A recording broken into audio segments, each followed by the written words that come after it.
Welcome to Open Mind Integration. This is Christopher Gunlock, and this is part 3 of the Psychedelic Harm Reduction class, the Spiritual Psychedelic Lens. As usual, I encourage folks to check out the whole course. There's 12 parts to this, and you can preview each one before you purchase, and packages to get the whole thing as well. And the usual disclaimer. And here's the outline for this class. As usual, I'll be coming at it from a very practical perspective. I want to provide immediately applicable information for your benefit in terms of preparation, integration in general, and just doing this more safely and getting more out of it. So we'll begin with a whole class of states of consciousness or ways of accessing altered states that don't actually have anything to do with psychedelics. Or at least taking psychedelics as a medicine. Because the truth is, we are the ultimate psychedelic ourselves. Our brain is a chemical powerhouse, and there's many ways to activate the internal endogenous psychedelics.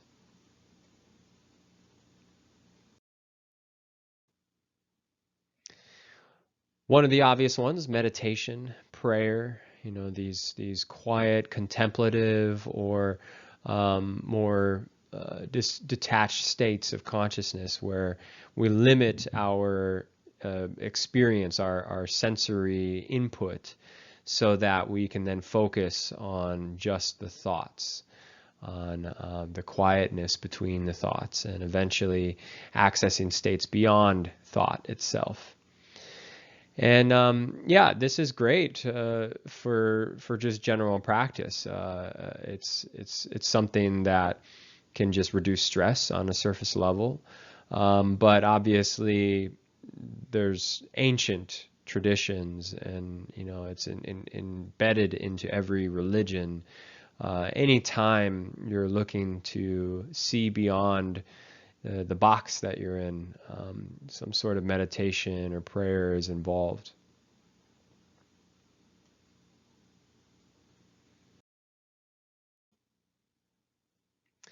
Breathwork. Breathwork is one that's been tied a lot to the world of psychedelics. Stanislav Grof, famous for his research with LSD, went on after LSD was then criminalized to go deep into what he called holotropic breathwork.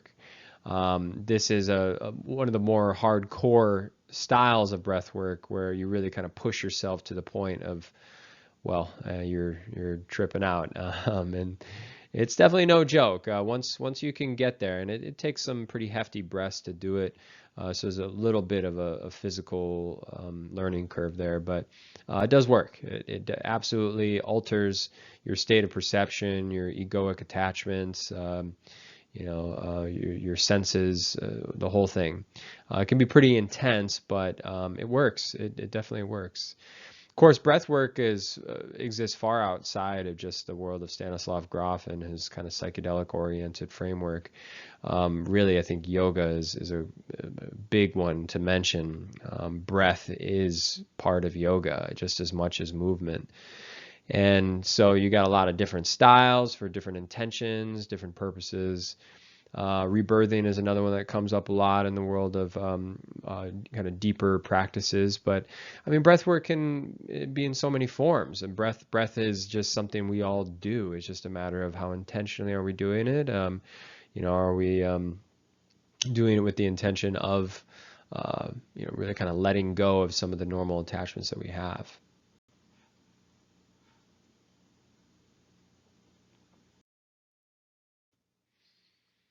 So trance induction, this one, it's maybe less talked about, but I think we've all experienced it in some form or another.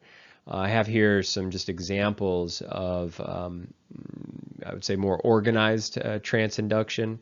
You'll see in cultures really all over the planet, some form or another using a combination of dance, movement, song, maybe chanting, often repetitive things get you out of the realm of thinking of the outside world, your normal obligations, you just all the kind of mundane aspects of life.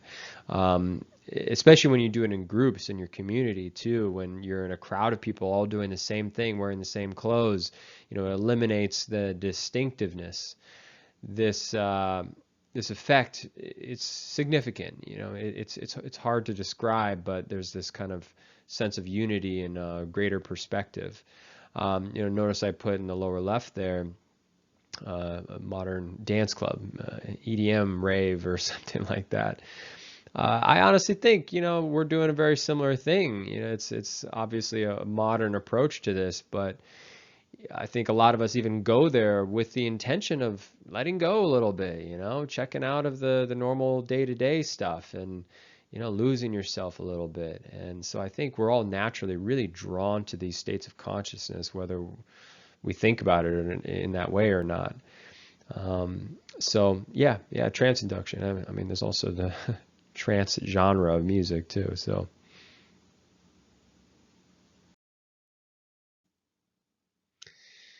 trauma and pain induced states. So this obviously is a little more taboo, but there's deep traditions of this in many religions. You see in a Hindu religion where they pierce their body with fairly large spiky things, and the point is to induce pain.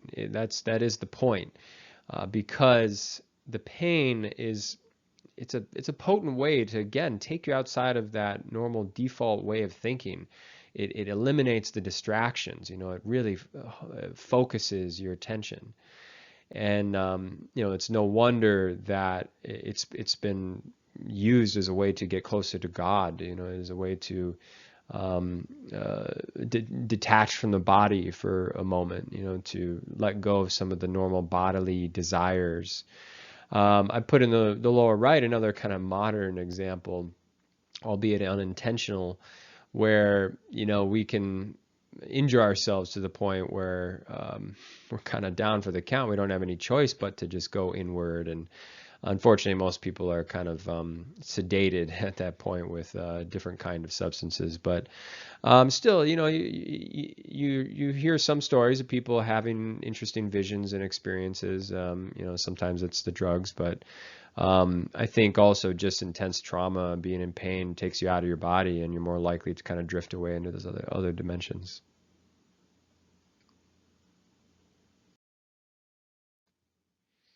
Deprivation. So this is maybe an extension from the trauma and pain induced states, but more specifically, a practice where you're eliminating your senses, your sense of kind of bodily attachment to food, to normal comforts of life. We've taken it in the kind of modern context to the extent of putting ourselves into tanks of water where we're floating, and it's dark and you can't hear anything, and you're basically depriving yourself of as many senses as possible. And well, if you don't believe me, give it a shot. It's quite interesting, and similar to meditation, you can get some kind of practice in it, and you can really go far with it. So, but we see this in traditions, ancient traditions. The Muslim tradition is well known for weekly fasting. It's just part of the routine to let go of a little bit of that human desire, the satiation of food and the pleasure of food. And spend that day getting closer to the spirit world, getting closer to that which is outside your body. The lower right photos from that movie, 127 Hours, the guy gets his arm stuck in a boulder and basically nearly starves to death and hallucinates for days, and eventually makes it out, but it changed his life. It was very much a psychedelic experience. So I think goes a lot to show how each of these, you can apply all the same principles of this harm reduction course to these moments where you can get more out of it, come out the other end a healthier person, integrate it into your life, grow and change in positive ways.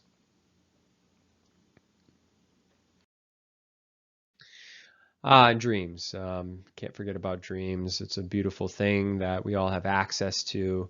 Not everyone remembers their dreams, but there's no argument that they are very much psychedelic in nature. And so these states of consciousness are they're right under our noses, right? Um, there's a lot of folks out there that take dreaming very seriously. Lucid dreaming is a whole practice that, if you're good enough at it, you can really do some fascinating stuff. And astral travel, I would put in that bucket too. Basically, using these kind of liminal spaces in your consciousness between dreams and waking to more intentionally traverse these spaces of your mind or the higher dimensions or whatever. Dream therapy, though, too, just gleaning the insights and the meaning behind your unconscious. It's as simple as that. I mean, these are doorways into the unconscious realm, which is where it's where all the problems are. Is the traumas that we experience, we develop these defense mechanisms, these layers of protection that shields us from the unconscious, and then we become unaware of what's actually down there, what's really steering the ship. We live our lives, constantly ramming into icebergs and not understanding, oh, why does this keep happening to me? Why does this keep happening to me? Well, dreams are a great way to peer into the reality there. So, take your dreams seriously, just as you would a psychedelic experience.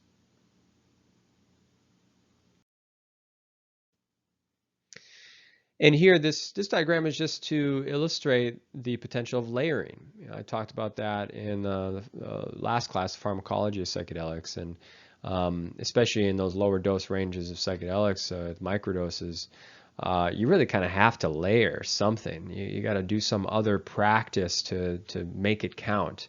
But they'll even do this in psychedelic assisted therapies, at various doses. You can incorporate other practices. I'd say some of these, when you layer them, you're definitely looking at an extremely intense synergy there. But, even deprivation, you talk about the dieta, the South American traditions when you prepare for medicine, you eat differently when you go into that.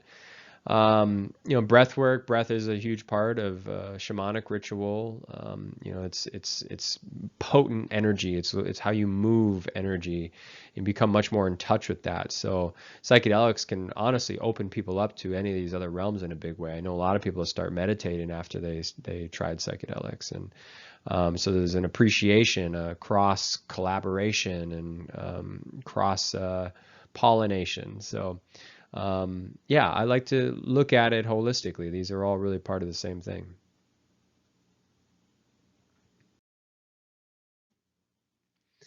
Near-death experiences, NDEs. So this is a little bit of a special one. It's kind of in its own category, but there's been actually a fair amount of studies comparing psychedelics to near-death experiences. It's still hard to do that quantitatively, so you get a lot of these qualitative surveys and things like that, but there's a clear parallel, and I've met plenty of people that have had life-changing psychedelic experiences within a near-death experience, and having a very similar effect coming out, shift in perspective, moving through internal egoic barriers and letting go of things, overcoming addictions even. Near-death experiences are not necessarily one you want to try to do intentionally, though.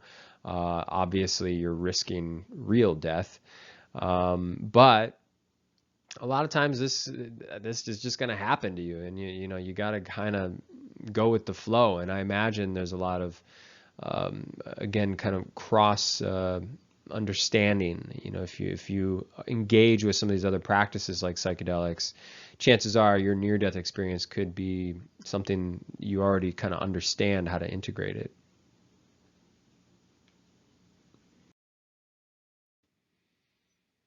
Here's just a little bit more data on that, just showing across all the different types of drugs. Well, not all, but quite a few.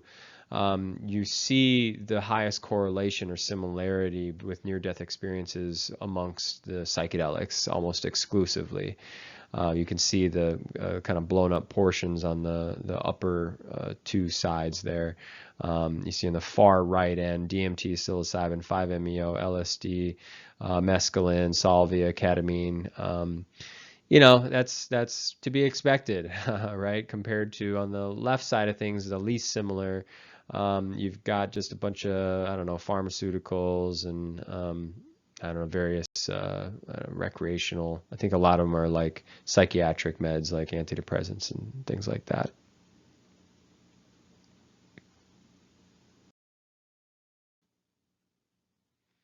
Psychedelics and religion. So I really would love to see more people take this topic on in depth. But for now, I'll just say there is a connection, and there are people figuring this out more and more, and how much this connection has been kind of swept under the rug. I imagine almost every religion would have some sort of substance, some mystical experience-inducing substance that either seeded the religion or facilitated a deepening of it. The Immortality Key here, I reference a recent book that came out that really kind of blew the lid off on various religions, I think particularly Christianity, which, mixing psychedelics and Christianity is typically not a favorite thing to do amongst Christians. But I think if you look deep enough, you're going to find the connection. It's there. It's just too easy to come across these substances in nature. Eventually, you're gonna find it, even if you're on a very strict path in life.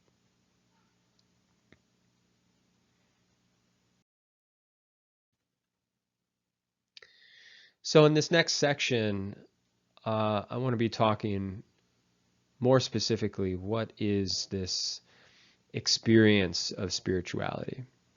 And I like to sum that up in this statement of just making it sacred. So what is this? To make something sacred is to respect it, to have reverence for it, a deep appreciation. Oftentimes we think of things in spirituality as being something bigger than us, something maybe our creator, where we came from, the source, or the thing that kind of governs everything. And so, of course, when you believe in something like that, you're going to respect it. You're not going to be frivolous or careless with it. You're going to do your best to live in a way that is in alignment with it. And that's what the sacredness is all about. One of the effects of this is showing up authentically. I would say not necessarily so, because the ego can easily get away with itself and turn anything into a superficial identity. But in general, if you are paying your respects to something grand, something really profound, chances are you're going to have a little bit less of that big-headedness, self-importance. So you'll have more of that deep part of ourselves that we all share. Ancient traditions and religions, obviously, this is a big part of that. There's a certain fearlessness that it really has to go into treating something sacred, because again, we're talking about something bigger, beyond understanding, something beyond description. And naturally that sense of uncertainty, of an unknown, an unknowable, it's scary. We naturally respond with fear in that. And so in order to really stare it in the face and appreciate it, we have to be fearless. And that's what faith is ultimately. And this is from a practical standpoint, if you're journeying into the spirit realm, this trust, this faith is the key to lessening the resistance to where you're going. And resistance is ultimately everything that stands in the way of usually what people are looking for in a psychedelic experience, but not necessarily so. We'll talk about intentionality here in a second.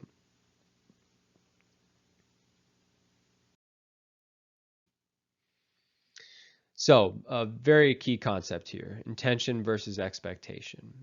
I really could put this in almost any of the classes. It fits well in the spiritual lens because it's really a requirement in order to even approach this in a healthy way. You have to let go of expectation.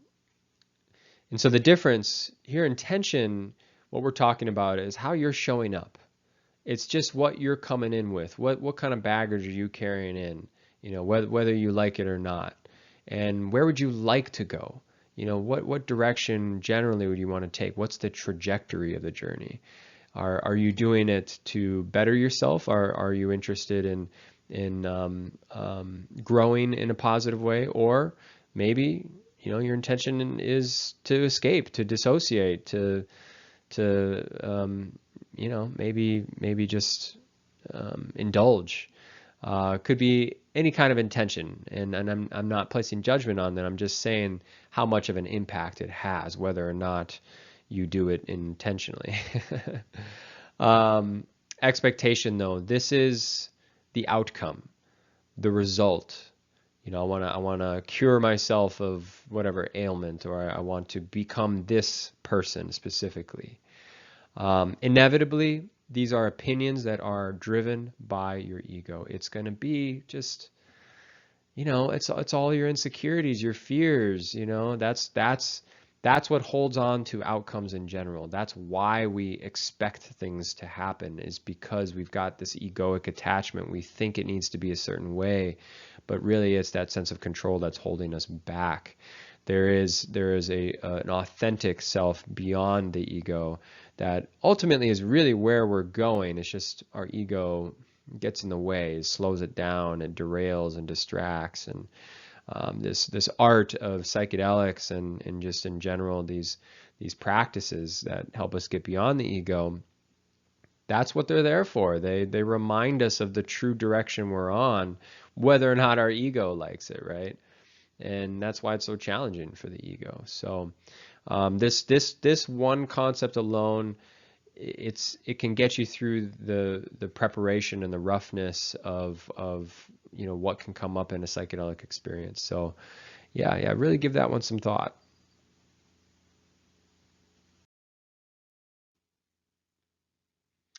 Refine your intention.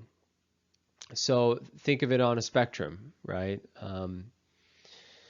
There's all kinds of ways you will come into an experience. And chances are you're going to have a mix of intentions and expectations. Chances are, there's going to be some anxieties, you just can't stop thinking about, oh, what if this happens? What if that happens? Oh, I'm so worried. I'm going to, feel a certain way.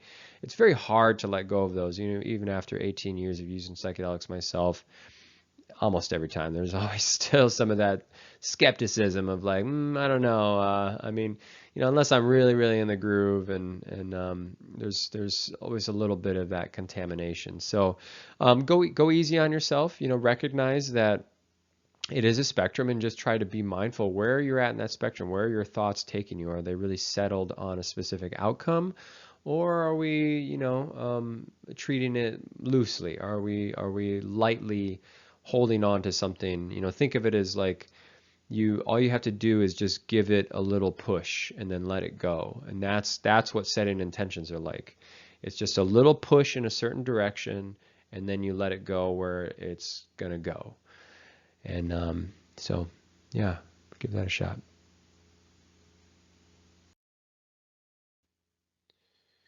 All right, now why? Why should we do this? Well, in the simplest way, this is sustainability. This is where the integration really sets in. This, for me, in my personal life, was when I felt like I really was actually applying all the integration stuff, the information, because I can talk about integration all day, but that doesn't mean I'm actually doing it. This is all just my ego you're seeing right now. I can make myself appear in all kinds of ways, but that doesn't necessarily mean that's who I really am.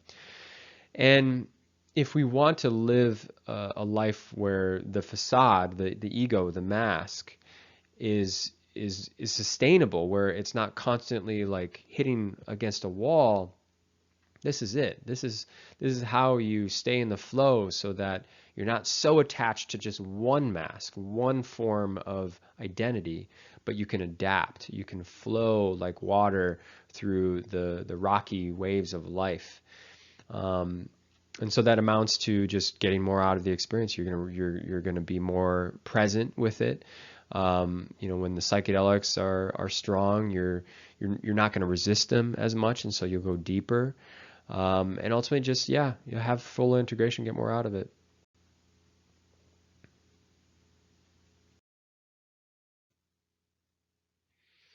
Now, here's the other end, the kind of the dark side of intentionality here. Again, not necessarily I'm saying good or bad. This is just to point out the consequences, to draw the connections between, if you walk in with this kind of intentionality, there's a higher likelihood that you're going to walk out with a certain result. So escapism is basically getting lost in the fun of it, or just the spectacle of it. Psychedelics they're interesting. It's an incredibly novel experience. Really one of the most novel experiences you can have. There's a lot of reasons some people may want to just indulge in that. Some people talk about psychedelics being anti-addictive, and I think in the conventional sense of addiction, maybe, but I've definitely been addicted to psychedelics, and particularly this is the form of addiction. And the bliss junkie, spiritual bypassing, these are some terms that really kind of point out and expose the potentiality of this.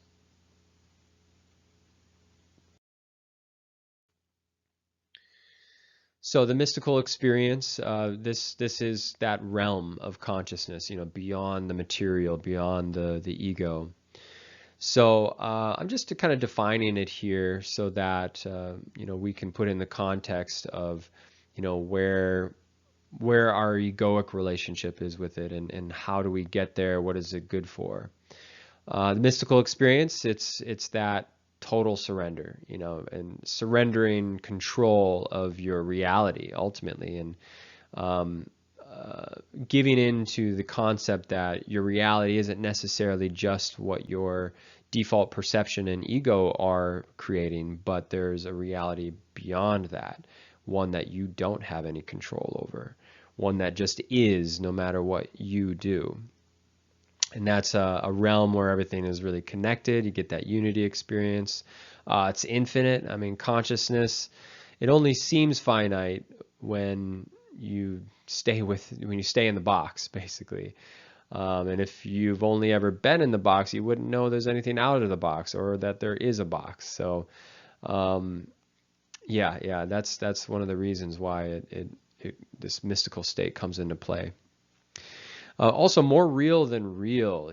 This is kind of this is the best way to say it. It's hard to put it into words beyond that, because what you experience there, it's so impossibly intriguing and complex and meaningful that it just can't not be real. I'm projecting a little bit. I'll call that out, because everyone should have their own interpretation of your experiences, and if you do look at it as it was a hallucination, or it was my imagination, or whatever, that's absolutely your choice. I propose in these talks, though, the potential benefit of taking it seriously, making it sacred, right? Ultimately it's just a choice. So because there's no way to really prove whether or not it was real. and what is real. I mean, we're kind of defining reality on our own here. So yeah, just consider, the potential benefit of this.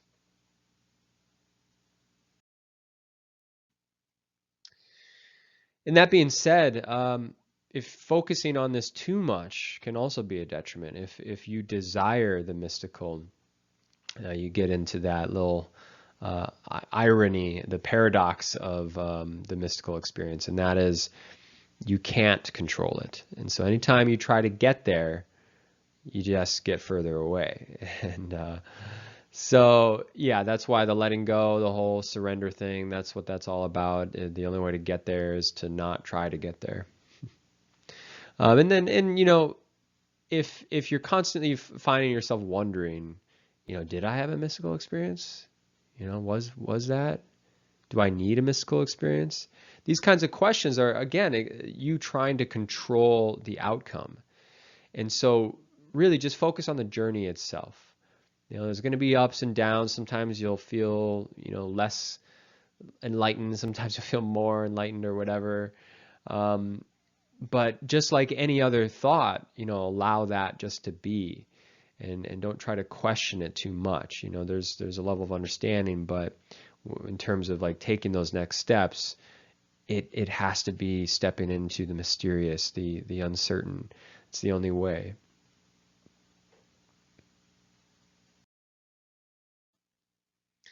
All right, in this section, we're going to talk about energy, quote unquote. So energy in this context, I really like to have an awareness of we're using this word in a certain way, because energy can be put in many different kinds of entirely scientific context and have a very specific meaning. But energy in the spiritual sense, this is talking about that which is not tangible, is not measurable. It's all the stuff beyond our conscious awareness. It's like the sum total of all the effects, the connections, and so it's hard to measure, and that's not the point of it though. Being aware of energy is just awareness. It's just pure awareness of everything you could be aware of, and just taking every thought, every feeling as something potentially significant, and connecting the dots. More generally, I think of this kind of quote unquote energy as thought interacting with matter, and us just trying to describe that, how it is our consciousness is picking up on the world around us and all the many ways that we have. That's, I think, what people are talking about when they say energy. They feel energy. So psychedelics, this will very much increase the strength of your awareness of this kind of energy. So cleaning your energy is big. I'm just going to start there. Think of it this way. You go into a psychedelic experience with a lot of stagnant, blocked energy. I don't know, dirty, I guess you could say. A lot of blockages. And certainly the psychedelic could help to release some of that, but keep in mind also it amplifies, enhances everything you feel about it. So if you go into it, with all mucked up, you're gonna feel how mucked up you really are in a way that you don't normally. And that could be rough. I think that's what the roughness is when people have a hard time in their psychedelic experience, is because they do have a lot of just kind of blockages inside of them. And so if you do some things before getting into the psychedelics to help open up those blockages, I guarantee you will go further. It will be smoother. You'll get more out of it. All the integration will be better.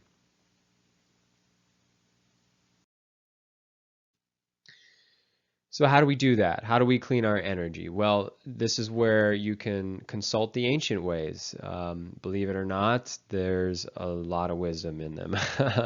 I have a background in Chinese culture. My mother is her blood is from China, and I've been getting into the qigong practices, tai chi. I mean, martial arts in general really teaches a person to get in touch with that sense of energy, qi, which again it's like all the stuff you can't measure. It's just like everything put together, what it feels like, the interaction with your consciousness.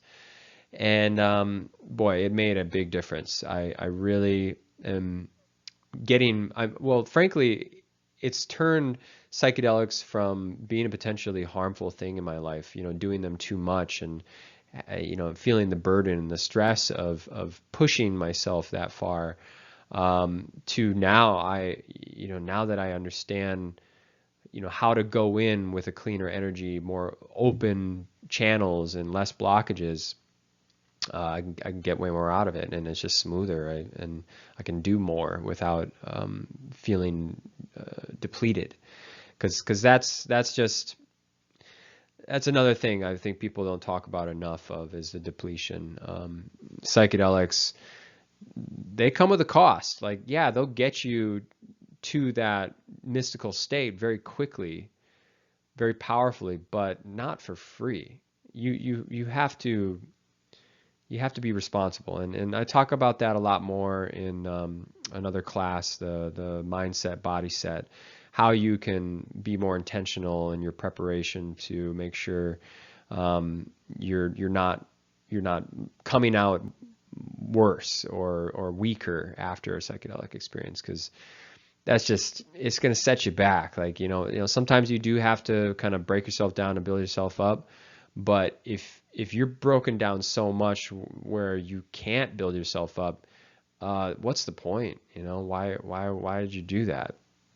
So anyway, cleaning your energy, great way to help with that. Lots of ways to do it. Lots of different, ancient disciplines. Just pick one. Find something to become more aware of those subtleties, the subtle feelings, the subtle ways your thoughts pick up on just everything around you.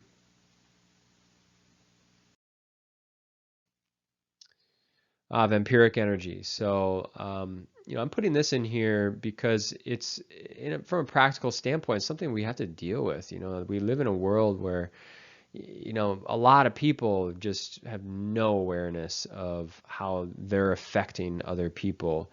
And all of us have potential to like feed off of each other's energy in unhealthy ways. So, thoughts are energy. Like attracts like, and so if you look at it that way, you're more likely to be able to do something about other people's effect on you, because you can't control other people, but you can control your own thoughts. And so if you're indulging a lot in a certain type of thought, a certain vibe, maybe it's like jealousy, for example. If you dwell on jealousy a lot, that's what you're going to pick up on more. You're going to attract that more into your life, more reasons to be jealous. Like it's all really self-reinforcing. So, if you want to, experience more of a different kind of, I don't know, feeling, maybe start letting go of the jealousy and doing what you can to shed that layer and take in new patterns. That being said, though, other people do have an effect on us. Like certainly we can't control other people, but there are things to be done. Maybe it's to remove an element of your life so that it's not affecting you anymore. There's maybe ways people can help you. So yeah. Do what you can from as many different angles as you can.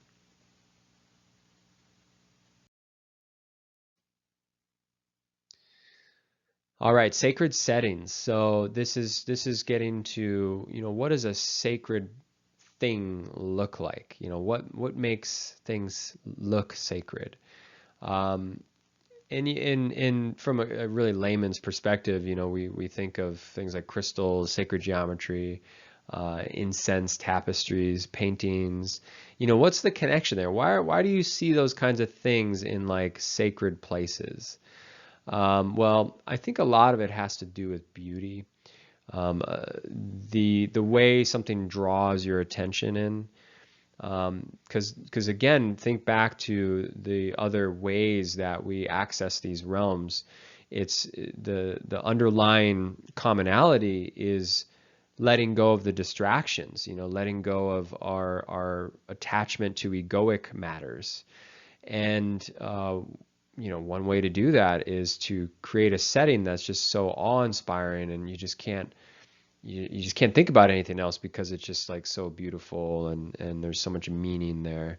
So yeah, beauty in a way kind of is that. It really draws the eyes in, and the more meaningful it is, the more symbolic it is, the more likely you're going to be leaving your normal egoic troubles at the door, and so that's all the connection I'm making here.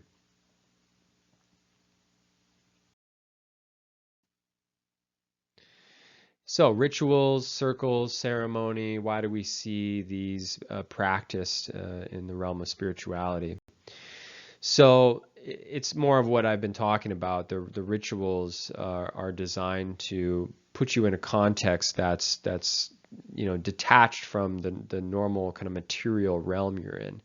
The more involved and meaningful and symbolic it is, the more likely it is you will give that your conscious attention. And it all comes down. We're working at the level of consciousness.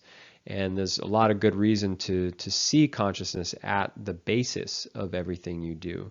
Because when you think about it, your whole life is determined by a series of decisions you make, right? Everything begins with a thought to do it, whether it's conscious or unconscious.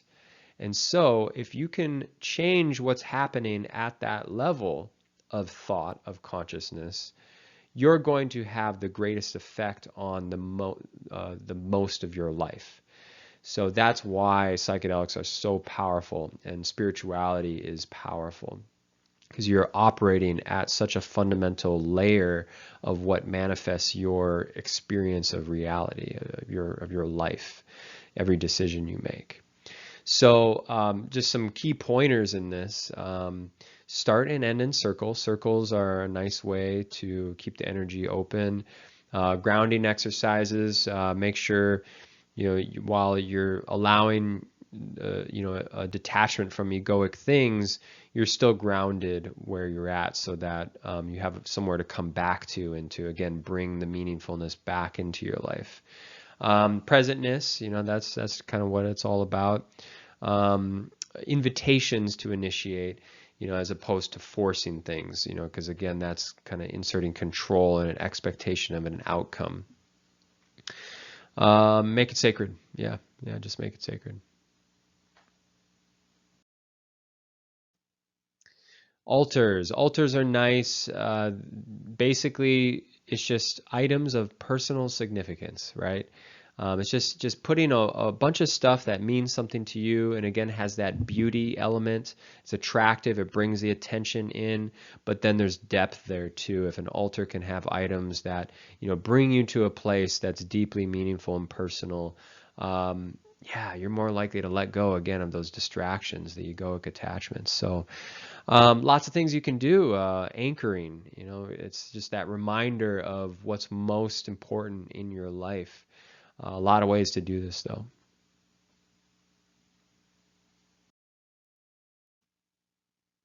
So some ways to kind of augment and layer your practice with psychedelics is the traditional frameworks of understanding, and you'll see a lot of these are religion, but just more broadly, these are just perspectives that have developed over many cultures and generations, and really stood the test of time.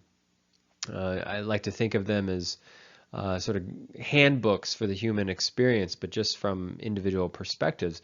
And you're going to see different perspectives too, inevitably, because like we're trying to take something that's infinitely meaningful and boil it down to something you put into words. And of course, there's going to be a million ways to say that. So just pick something.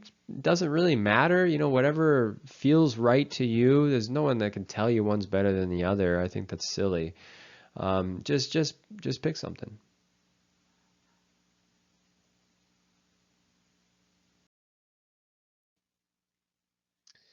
And the practices, very similar to layering these frameworks of understanding to help navigate. There are certain practices. It's not just taking psychedelics. There's many things you can do, either in conjunction with, or just as just a part of your kind of daily life. So preparation, integration, you're reducing your resistances, you're sustaining the benefits. Make it stick, right? Like incorporate these as new habits, as part of your intentionality, and you'll find that as you go further and you have successful journeys where you come out the other end, having shed some unnecessary layers, these things will end up sticking more and will sustain what you're looking for. Uncertainty. Uncertainty, we brought it up in the realm of it being something that creates fear, fear of the unknown. But I just want to take a minute here to really settle into the importance of this and the inevitability of it. If you go far enough in any direction, you'll see that it just keeps going. There's maybe even a void, a threshold where you see, wow, it really goes on forever, doesn't it? And this can be scary.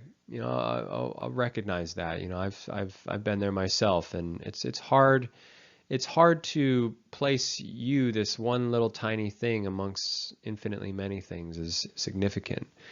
But that's what the ego is for, right? That's why we have this kind of dual perspective where we've got this finite, singular, egoic self, this perspective that sees from one angle.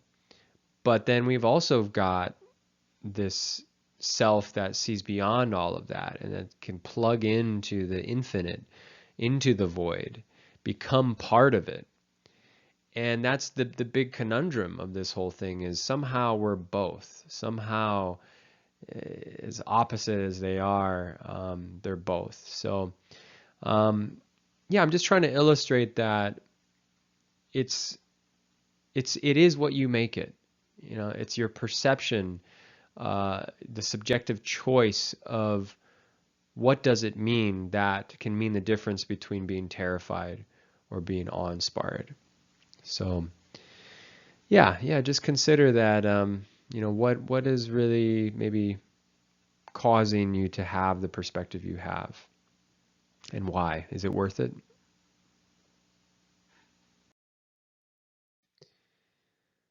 So, in general, you'll hear me say this a lot, the more you put in, the more you get out. Yeah, and that's, I think, what the spiritual lens really has to offer, is showing you how much you can really put into it. It's not just the science and the kind of logical steps of safeguarding yourself from unnecessary harm, but it's every moment of your life, every little decision you make can be in the direction of your growth, your healing, or not, right? And that's what integration is all about. Really never losing sight, trying not to get distracted too much, or at the very least coming back. Because I'll say more honestly that distraction is it's probably inevitable. And maybe that's the point too, is to get distracted, but then find your way back, and then get distracted again, learn some lessons, find your way back. Always coming back to that self, though, is, I think, the key, because I think, we start suffering really, and, getting lost in the depression, the anxiety, and the addictions, because we forget that there's something beyond that. And, all the psychedelic experiences I've had, it's still amazing to me how much I forgot. You go back to this place. So I know I've been here before, but geez, it feels like it's been a while, and like I almost forgot that it was there. And so, put more into it, and you'll get more out.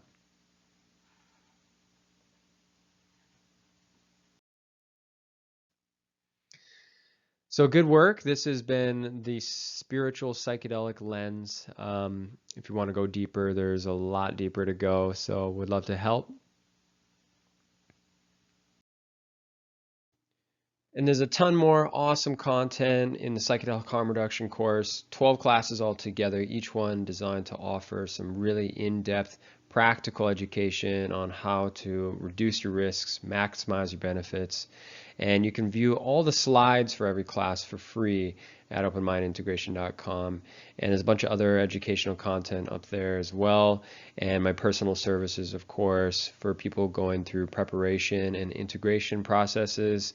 Here to help folks go a little deeper, be a little safer about it. So please let me know.